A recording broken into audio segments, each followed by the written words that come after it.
क्या है heavenly godfather अंग्रेजों में गाया हुआ है। कैसा फादर? हेवन की रचना करने वाला फादर।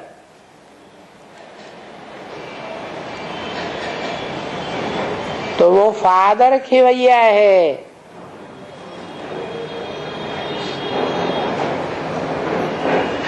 नैया हमारी पार लगाना, जरा कृपा की बल्ली लगाना, ऐसे गीत गाते हैं। नैया है नवैया, बिठैया है कृष्ण कन्हैया, और खिवैया है शिव बाप, बिंदी बाप। वो ज्ञान की बल्ली पकड़ता है नहीं। शिव बाप शरीर रूपी नैया को खिवैया नहीं कहा जाता। जो विषय सागर से शरीर रूपी नैया को खे करके विषय सागर से पार कहां पहुंचा दे स्वर्ग में पहुंचाए दे, जीवन मुक्ति में पहुंचाए दे।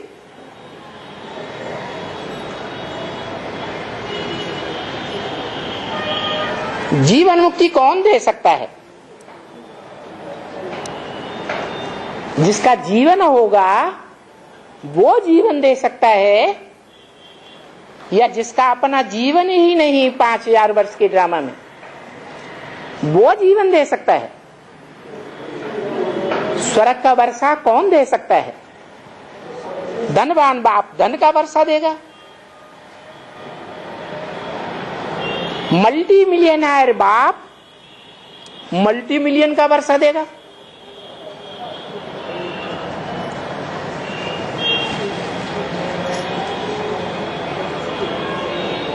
महलमानियों अटारियों का बाप महलमानियों अटारियों का वर्षा देगा।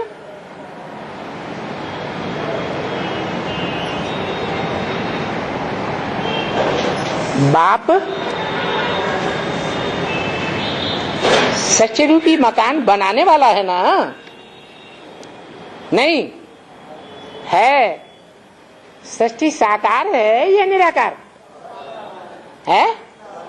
सृष्टि साकार है तो रचयिता भी साकार है। निराकार कैसे रचेगा साकार सृष्टि को? इसलिए वो निराकार साकार में प्रवेश करता है। निराकार निराकारी घर में ले जाता है। क्या कहा? निराकार बाप का घर कैसा होगा? निराकारी घर, निराकारी आत्माओं को ले जाता है। और मनुष्य सृष्टि है साकार, मनुष्य सृष्टि का बाप भी साकार। तो साकार बाप साकारी सृष्टि में ले जाता है। कैसे ले जाएगा? है? अरे सृष्टि के अंत तक साकार रहेगा, नई सृष्टि तक साकार रहेगा, तभी तो ले जाएगा। 500-700 करोड़ मनुष्य आत्माएं जो तामसी बन जाती हैं और नंबरवार तामसी बनती हैं।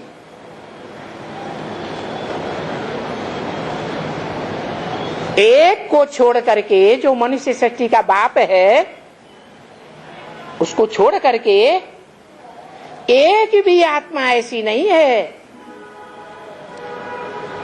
जो शिव समान बन सके, क्योंकि शिव बाप का विरुद्ध है। मैं तुम बच्चों को नंबरवार आप समान बनाता हूं। तो सबको आप समान बनाता है 100%, या एक ही है जो 100% बाप शिव समान बनता है? एक ही है। वो आत्माओं का बाप आप समान बनाने की युक्ति देता है, बनाता करता नहीं है। वो स्वर्ग नहीं बनाता है, वो निराकारी बाप निराकार बनाता है। निराकारी स्टेज धारण करना सिखाता है। बोलता है बच्चे ऐसी प्रैक्टिस करो, 1 सेकंड में साकारी, 1 सेकंड में आकारी, 1 सेकंड में निराकारी। ऐसी प्रैक्टिस जब करेंगे तो तुम नर से नारायण विश्व के बादशाह बन जाएंगे।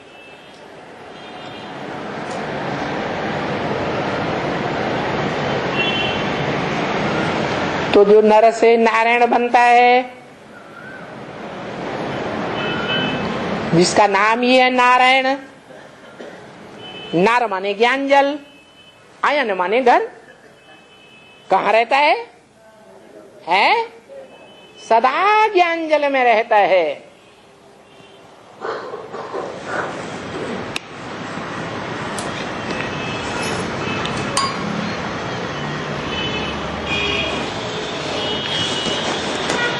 संगम युग में तो जब से नारायण का जन्म होता है तब से ही ज्ञान जल में रहता है, और संगम युग के अंत तक भी ज्ञान जल में ही रहता है।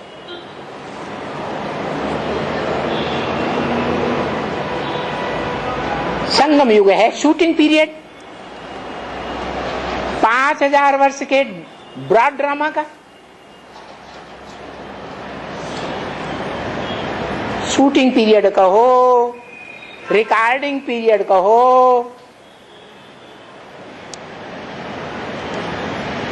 रिहर्सल का पीरियड कहो।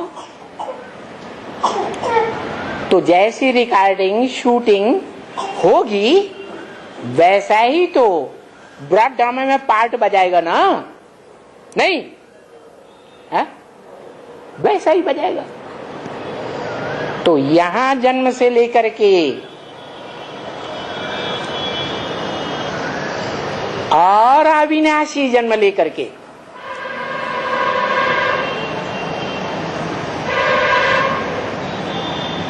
क्योंकि वो एक ही सत्य है मनुष्य सृष्टि में, जिस सत्य का कभी विनाश नहीं होता। ना सते विद्यते भावो, ना भावो विद्यते सत्य। जो सत्य है उसका इस सृष्टि में कभी विनाश नहीं हो सकता। जो झूठ है वो विनाश होता है, झूठ भागता है। जैसे झूठे झूठे धर्मों के विदेशी आतताई भारत में आए, भले सारी दुनिया से विजय प्राप्त करते हुए आए, लेकिन भारत में आकर के मुंह की खा के गए।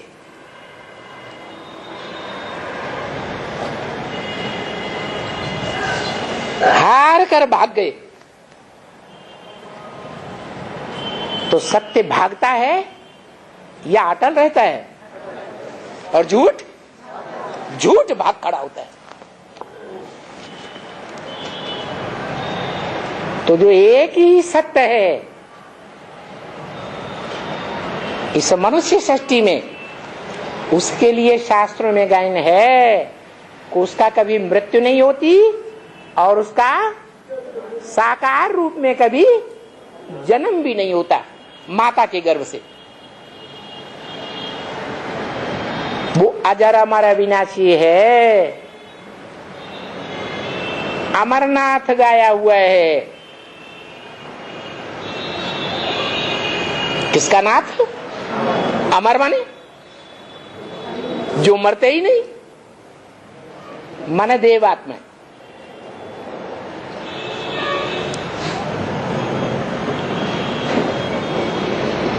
वो देवताएं जिनका मुखिया बाप अमरनाथ है, जिसकी यादगार मंदिर अमरनाथ बना हुआ है।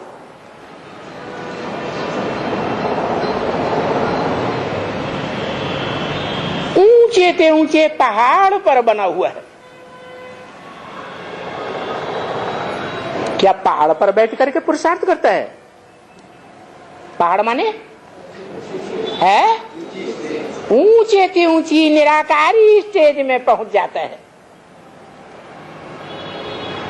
जिस निराकारी स्टेज की यादगार है शिवलिंग। परंतु शिव बाप कहते हैं ब्रह्मा के मुख से कि मैं न पूज्य बनता हूं और न पुजारी बनता हूं। तो अमरनाथ में जो शिवलिंग है या दुनिया में भी जहां कहीं शिव के मंदिरों में शिवलिंग है, वो कौन सी आत्मा की यादगार है? क्योंकि शिव तो कहता है कि मैं न पूज्य बनता हूं और न पुजारी बनता हूं। तो शिवलिंग किसकी यादगार है? कौन सी आत्मा की यादगार है? ऐसी कोई साकार मनुष्य आत्मा है जो निराकार बाप की बताई हुई ज्ञान की युक्ति के द्वारा अपन को आत्मा समझ निराकारी स्टेज को धारण करती है। जब संपन्न निराकार बन जाता है तब उसकी यादगार बनती है साकारी लिंग, सो निराकारी ज्योति बिंदु, जो सोमनाथ मंदिर में बिंदु हीरे के रूप में दिखाया गया था। लेकिन हीरा तो पत्थर होता है, नहीं होता। तो शिव की उपमा पत्थर बुद्धि से देंगे क्या? है? शिव पत्थर बुद्धि है जो सोमनाथ मंदिर में हीरे के रूप में दिखाया गया है। तो कौन है वो हीरो हीरा? है 60 रूपी रंगमंच पर ऐसा कोई मनुष्य है, मनुष्य आत्मा है जो हीरे की तरह हिस्ट्री में आज से लेकर अंत तक ज्ञान की चमक मारती रहती है। कभी वाचा के रूप में, कभी दृष्टि के फोर्स से,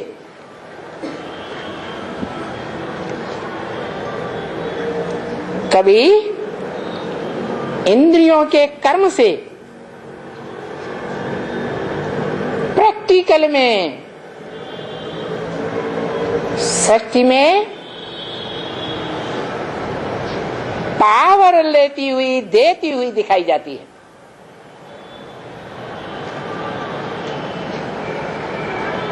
जिसने अखूट ज्ञान भंडार शिव से संपूर्ण ज्ञान भंडार को उठाया,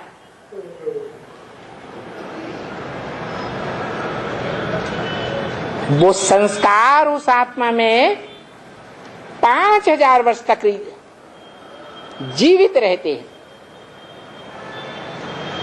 इसलिए हीरो पार्टधारी कहा जाता है। हीरो पार्टधारी, चाहे पहला सीन हो ड्रामा का, दूसरा सीन हो, तीसरा सीन हो, चौथा कलयुगी सीन हो, चारों युगों में हीरो का पार्ट बजाएगा या नीचा पार्ट बजाएगा? हीरो पार्टधारी है। सतयुग त्रेता में आदि में 16 कला संपूर्ण से भी ऊंचा,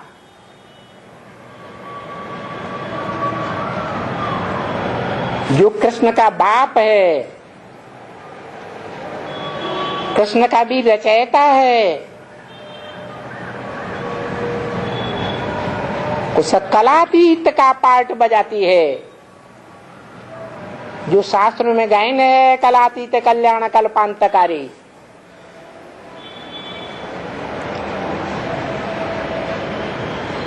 अब जब कृष्ण को जन्म देती है तो बच्चे के साथ 16 कला संपूर्ण तो है ही।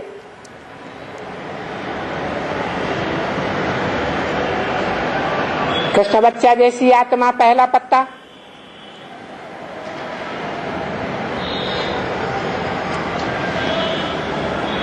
वो भी कलाओं से क्षीण होने लगती है।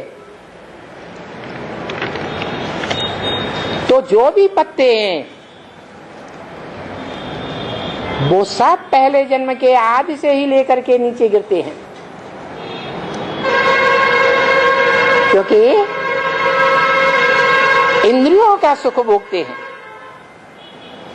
श्रेष्ठ से श्रेष्ठ इंद्रिय है आंख, जो लक्ष्मी नारायण के चित्र में साक्षात्कार से दिखाया है। भगवान बाप शिव ने कि लक्ष्मी नारायण के नीचे जो उनके बच्चे खड़े हैं राधा कृष्ण,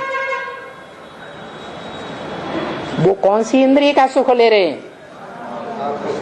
आंखों का सुख ले रहे हैं। वो भी तमो प्रधान सुख ले रहे हैं, विविचारी सुख ले रहे हैं या अविविचारी सुख ले रहे हैं? भले अविविचारी सुख ले रहे हैं, फिर भी उनकी कलाएं कम होती हैं या नहीं होती हैं सुख भोगने से? तो पहला पत्ता ही जब नीचे गिरता है तो षष्ठी रूपी रंगमंच पर जो भी 500 करोड़ पत्ते हैं, मनुष्य सृष्टि के बीज को छोड़ करके सभी नीचे गिरते जाते हैं।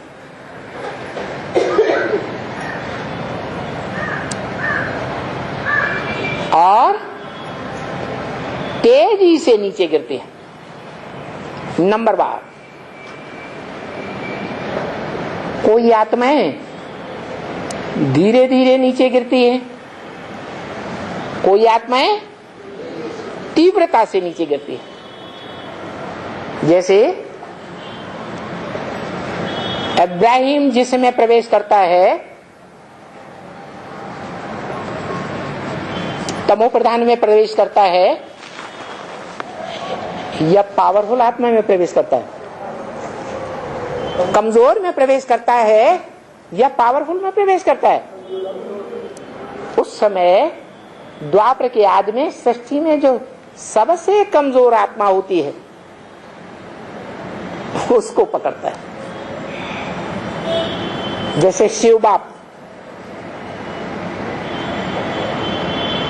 आत्मा का बाप आत्मलोक से आता है तो किसको पकड़ता है? क्यों? हाँ, जो ऊंचे थे ऊंचे बड़े बड़े थे बड़े आदमी का बच्चा होता है, अगर कुसंग में आएगा तो वो बड़े आदमी का बच्चा ज्यादा नीचे गिरेगा या छोटे आदमियों के बच्चे ज्यादा नीचे गिरेंगे? तो वो बड़ा तो बड़ा बाप जो है, धर्म पिताओं मनुष्यों का बाप, सारी मनुष्य सृष्टि का बाप, धर्म पिताओं का भी बाप, और उसका भी बाप शिव, जिसका कोई बाप नहीं। वो ऊंचे से ऊंची आत्मा है। उसका जो बच्चा है कौन है?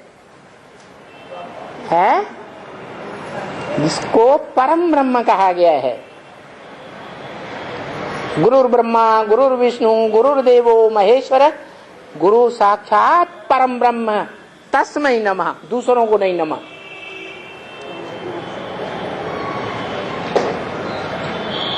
तो ऊंचे से ऊंचे बाप का बच्चा द्वापर युग से जब विधर्मी देवान वाले धर्म पिताओं के संग के रंग में आता है तो सबसे नीचे गिरता है। तो ऊंचे से ऊंचे बाप ने ये परंपरा इस सृष्टि पर शुरू कर दी। क्या परंपरा शुरू कर दी? आज भी वो परंपरा चली आ रही है।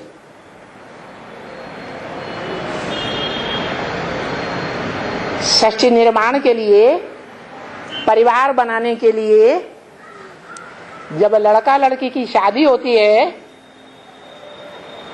तो लड़का ऊंचे कुल का होता है और लड़की नीच कुल की चुनी जाती थी, कमजोर कुल की चुनी जाती थी। यही परंपराएं धर्म पिताएं निभाते चले आए। वो भी धर्म पिताएं हैं अपने अपने धर्म के। उन्होंने भी इस सृष्टि में जो कमजोर आत्मा होती थी उसको चुना, परमधाम से नीचे आते समय।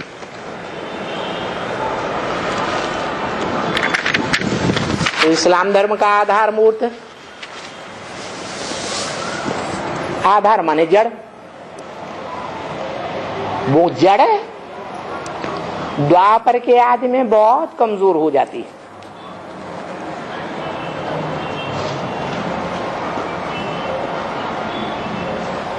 उसका बाप भी कोई होगा या नहीं होगा? है? क्योंकि पुराने जमाने में तो बाप भी जिंदा रहता था, बाप का बाप बाबा भी जिंदा रहता था, पर बाबा भी जिंदा रहता था। ऐसे होता था ना, लंबी आयु होती थी। तो बच्चा कमजोर होता है और बाप के हाथ में तो सत्ता होती है। जैसे महात्मा बुद्ध को देश निकाला दे दिया, बच्चा कन्वर्ट हो गया, बाप कन्वर्ट नहीं हुआ। ऐसे इब्राहिम जिसमें प्रवेश करता है उसको तो इब्राहिम की आत्मा ने कैप्चर कर लिया, कंट्रोल कर लिया।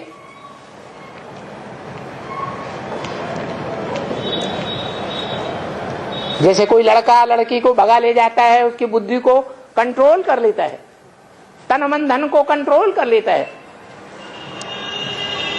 तो इब्राहिम की आत्मा जिसमें प्रवेश करती है उसको कंट्रोल कर लेती है।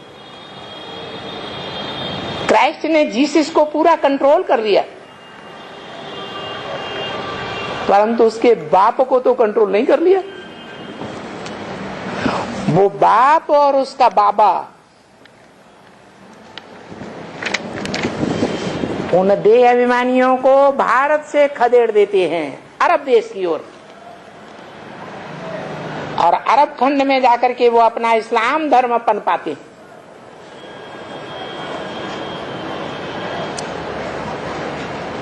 तो बताया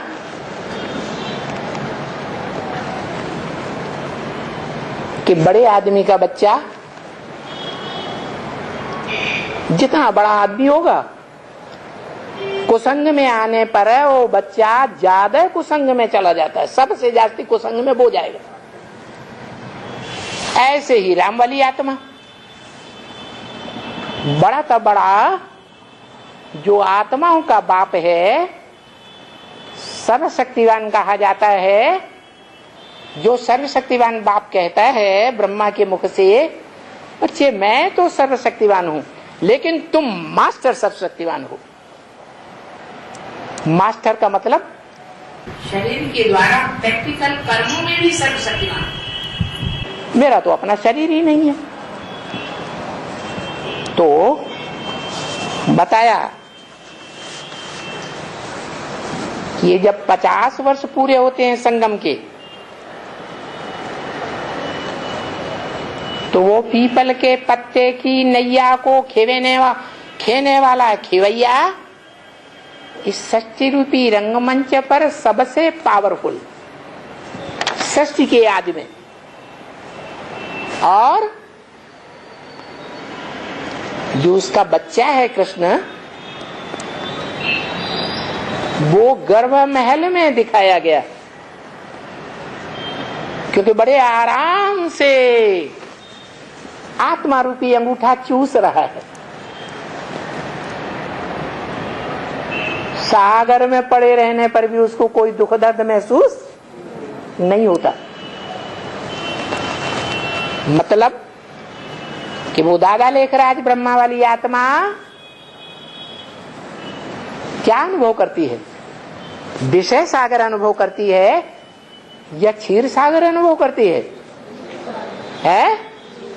क्षीर सागर में अपन को अनुभव करती है। दुख दर्द का अनुभव वो अमर लोक का अनुभव करती है। नरक में ब्रह्मा खलास होता है और स्वर्ग की नई दुनिया में आ जाता है। तो बताया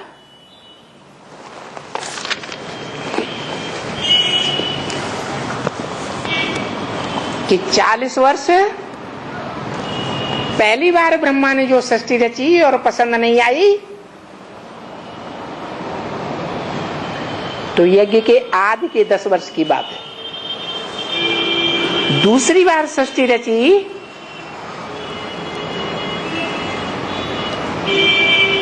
कब? सन 47 में, जो ओम मंडली से नाम बदलकर ब्राह्मणों के संगठन की दुनिया का नाम क्या पड़ा? प्रजापिता ब्रह्मा कुमारी नाम पड़ गया बाद में। सन 76 तक वो सृष्टि का भी खलास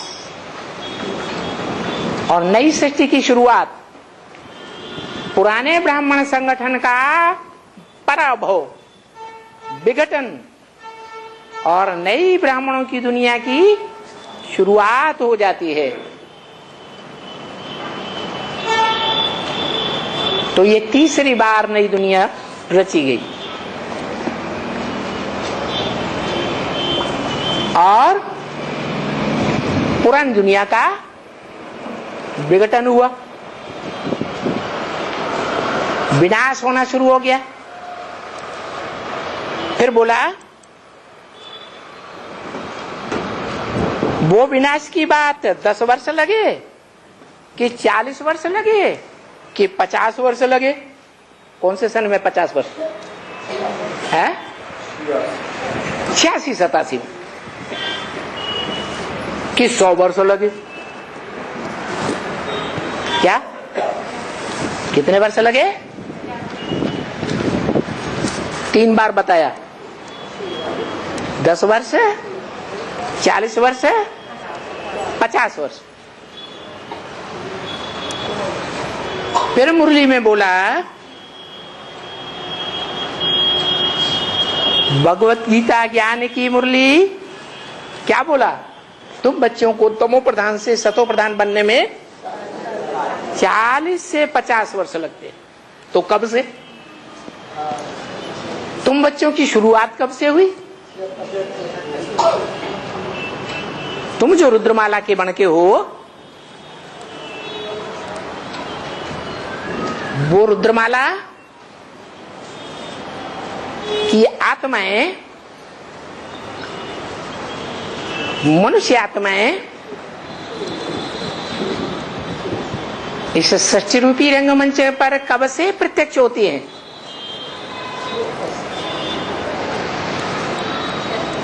अरे ये रुद्र ज्ञान यज्ञ कब से रचा गया? नहीं, यज्ञ के आदि से ही रुद्र ज्ञान यज्ञ रचा गया। उसी समय ज्ञान यज्ञ का बीज पड़ गया, परंतु वो बीज का आरंभ, ज्ञान का बीज के डालने की शुरुआत बाप के द्वारा हुई। मनुष्य सृष्टि का बाप जो जगत पिता कहा जाता है, जगतम पितरम वंदे पार्वती परमेश्वरो, शंकर को जगत पिता जगन्नाथ कहा जाता है, सारे जगत का नाथ, आखिरी न बनता है। तो उसके द्वारा ज्ञान यज्ञ की शुरुआत कब से हुई है? 1936 से। परंतु बच्चे प्रत्यक्ष नहीं हुए। जैसे गर्भ में बच्चा बच्ची आती है तो प्रत्यक्षता रूपी जन्म लेती है? लेती है? नहीं लेती। जब बच्चा बाहर आता है तो कहा जाता है प्रत्यक्षता रूपी जन्म लिया। तो ऐसे ही सन 36 को रुद्र बाप के लिए गर्भ कहेंगे ज्ञान का, और 76 में जन्म कहेंगे। बाप भी जन्म लेते हैं 76 से, बच्चे भी जन्म लेते हैं रुद्रमाला के मण के।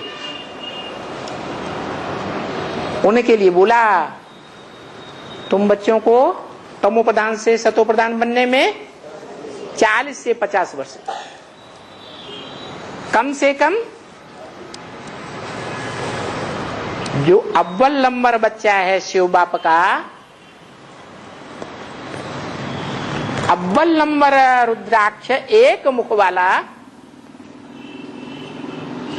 एक ही बात करता है, दुमुहा नहीं है। उन बातों को कोई न समझ पाए वो दूसरी बात, आमने सामने आके समझेगा तो जरूर समझेगा, परंतु विपरीत बुद्धि बन जाते हैं, आमने सामने आने की हिम्मत ही नहीं करते। लेकिन शास्त्रों में तो गाया हुआ है, सन्मुख होय जीव मोय जबहि, जन्म कोटि अघ, माने पाप नाश है तबहि। सन्मुख होते ही नहीं, अंदर में चुड्डरा भरा रहता है, क्योंकि अंदर में एक और बाहर में दूसरा होते हैं। मुख में राम, बगल में छुरी होती है,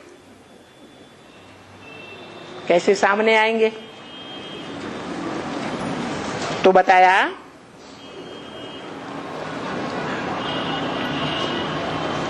ये 40 वर्ष उस आत्मा के जब पूरे होते हैं, 76 से लेकर कब तक है? 2000 नहीं, 76 को संपूर्णता वर्ष नहीं कहा, 77 को संपूर्णता वर्ष कहा। 77 पूरा होने के बाद फिर कहेंगे संपूर्णता वर्ष भी पूरा हुआ, संपूर्णता की स्टेज पूरी हुई। आत्मिक रूप में, बौद्धिक आधार पर, इंद्रियों के आधार पर नहीं। क्या माने बुद्धि में जो संकल्प चल रहे हैं वो संकल्प ज्ञान युक्त ही चलेंगे, अज्ञान के संकल्प नहीं चल सकते।